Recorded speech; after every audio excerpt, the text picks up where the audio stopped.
اپنے بھائی. اچھا میں نے اس سے پہلے کی مجلس میں پڑھا تھا کہ جناب ابو طالب کے 4 بیٹے, ایک طالب, ایک عقیل, ایک جعفر, ایک علی. ہر ایک میں 10-10 سال کا فرق تھا. جناب عقیل مولا علی سے 20 سال کے بڑے تھے, اور 20 سال کا بڑا بھائی باپ کے برابر ہوتا ہے. لہذا جناب عقیل جینولوجی کے ماہر تھے. جینولوجی جانتے ہیں نا, یعنی جینز کے بارے میں, نسلوں کے بارے میں بتاتے تھے, اور اس کا اثر بھی ہوتا ہے, نسل کا اثر ہوتا ہے. ایک مرتبہ رسول اللہ کے پاس ایک خوبصورت نوجوان آئے, ایک بچے کو لے کے آئے جو کالا, یہ گورا تھا. آگے کہا یا رسول اللہ میں گورا, میری بیوی گوری, یہ کالا بچہ کیسے پیدا ہو؟ رسول اللہ نے کہا تم نے اپنے 7ویں دادا کو دیکھا؟ کہا نہیں, کہا یہی آنکھیں تھی, یہی موٹے ہونٹ تھے, یہی کلر تھا. خوش ہو کے سینے سے لگا لیا, چلو اچھا ہے بیٹا بھی مل گیا, دادا کی تصویر بھی مل گئی. تو یہ کہتے ہیں جینز میں کوالٹیز کو آنا, اس کو کہتے ہیں جینولوجی. دوسری مثال دے دوں, میں جب چھوٹا تھا جس حوضے میں پڑھتا تھا, بابلیری نام تھا, نوگاؤں سادات میں. نوگاؤں میں جب میں زیر تعلیم تھا, وہاں ایک بڑا پیارا دلدل تھا گھوڑا, جو نئی بستی برابر میں کچھ اہل سنت افراد کی تھی. وہاں کسی نے اس کو مار دیا اور وہ مر گئے. اب یہاں کے جو سادات بچے تھے وہ جوش میں آ کے کیا اس کا بدلہ نہیں. اب یہ ہوا کہ خون خرابہ ہونے کے لیے تیار تھا, فساد ہونے والا تھا. ایک عرب آیا, اس نے کہا کہ آپس میں جھگڑو مت, میرے پاس ایک بہترین دلدل کے لائق کا بچہ ہے, گھوڑے کا بچہ ہے, میں وہ بھیج دوں گا, عربی نسل کا. اس نے وہ بھیج دیا. جب وہ آیا تو اس کے لیے ماں کا انتظام نہیں ہو پایا. اب ماں کا دودھ کہاں سے لایا جائے؟ بھینس کا دودھ پلانے لگے. دیکھیے جو اسی لیے کہتے ہیں نسلوں کو دیکھ کے شادی کرنا. اب بھینس کا دودھ پلاتے پلاتے بچہ بہترین دلدل بنا. اور گھوڑا کبھی پانی میں بیٹھتا نہیں ہے, لیکن یہ دلدل جہاں کیچڑ دیکھا بیٹھ جاتا تھا. تو میں نے اپنے پرنسپل صاحب شفیع الحسن صاحب سے کہا یہ عجیب گھوڑا ہے, پانی میں بیٹھنے کا, ماں کے دودھ کا اثر ہے. اسی لیے مولا نے کہا کہ اے عقیل ایسی لڑکی کو دیکھ کے آؤ جو بہادر خاندان کی ہو. اس لیے میں چاہتا ہوں کہ میرا بیٹا بہادر ہو. اب دیکھیے جس کو حسین جیسا بیٹا ملا ہو, حسن جیسا بیٹا ملا ہو, وہ خواہش کرے مجھے عباس چاہیے, اسے جناب عباس. یا دوسرے الفاظ میں کروں, جس کا کائنات کا مشکل کشا جس کی تمنا کرے اسے عباس کہتے ہیں. خیر جناب عباس ایک ایسے خاندان سے تعلق رکھتے تھے جو جنگجو خاندان تھا, بنی کلاب. اور اس کا بنی کلاب کا نام اپنی تلواروں پہ بہادر لوگ لکھا کرتے تھے کہ یہ جو ہے نا بنی کلاب کی تلوار ہے. تو یعنی برانڈڈ نام تھا وہ. اچھا یہ وہاں گئے, پوری سٹوری میں بتانے نہیں چاہ رہا کیونکہ لمبی ہو جائے گی تقریر اور وقت نکل جائے گا. ایک صلوات پڑھے گا محمد وآلہ.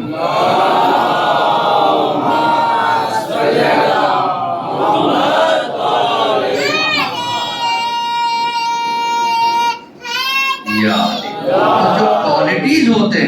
کوالٹیز ہوتے ہیں وہ ماں سے بھی آتے ہیں, باپ سے بھی آتے ہیں. جناب عباس کو جینز میں جو کوالٹی ملی وہ بیان کرنا چاہتا ہوں. جناب عباس کو شجاعت علی کی ملی, دبدبہ ابو طالب کا ملا, سرداری عبد المطلب کی ملی, حسن جناب ہاشم کا ملا. اور جو ہائٹ تھی نا, تو جناب عباس کی جو والدہ تھی وہ ہے ام البنین, ان کی والدہ جناب سمامہ کہتے ہیں اونچائی کی طرف اٹھنے والی گھاس کو. اتنی بلند قامت کی تھی جس کی انتہا نہیں. ان کی ہائٹ بھی اتنا ہائٹ تھا جناب عباس کا. آج بھی آپ گھوڑے پہ آدمی کو بیٹھا ہوا دیکھیں گے, اس کے پیر کمر سے گھوڑے کے تھوڑا سا نیچے جاتے ہیں. لیکن جناب عباس کے لیے جناب امام حسن نے مرتجز جیسے گھوڑے کو منگایا تھا. اتنا اونچا گھوڑا ہوتا تھا, وہ اپنی گردن پوری اٹھا لیتا تھا جس سے سوار چھپ جاتا تھا. تو جب جناب عباس بیٹھتے تھے, مرتجز پوری طریقے سے جب گردن اٹھاتا تھا تو یہاں تک اس کی گردن آ گئی, اور 2 پیر کے انگوٹھے زمین پہ لگتے تھے. آپ سوچیں, جبکہ دنیا کا سب سے اونچا گھوڑا تھا مرتجز جس پہ مولا عباس بیٹھتے تھے. تو ہائٹ نانی کی طرف سے آئی. حزام نانا کا نام تھا, حزام کہتے چوڑے سینے والا. اور ان کے والد تھے عامر, ان کا جو ہے نا عامر کہتے نیزوں سے کھیلنے والا, یعنی نیزوں سے کھیلنے کی ادا پر نانا سے ملی. چوڑا سینہ نانا سے ملا, اور ہائٹ نانی سے ملی, شجاعت بابا سے ملی, دبدبہ دادا سے ملا. یعنی سارے فضیلتوں کو ایک جسم میں جمع کر دو تو عباس. صلوات پڑھے بر محمد و آل محمد.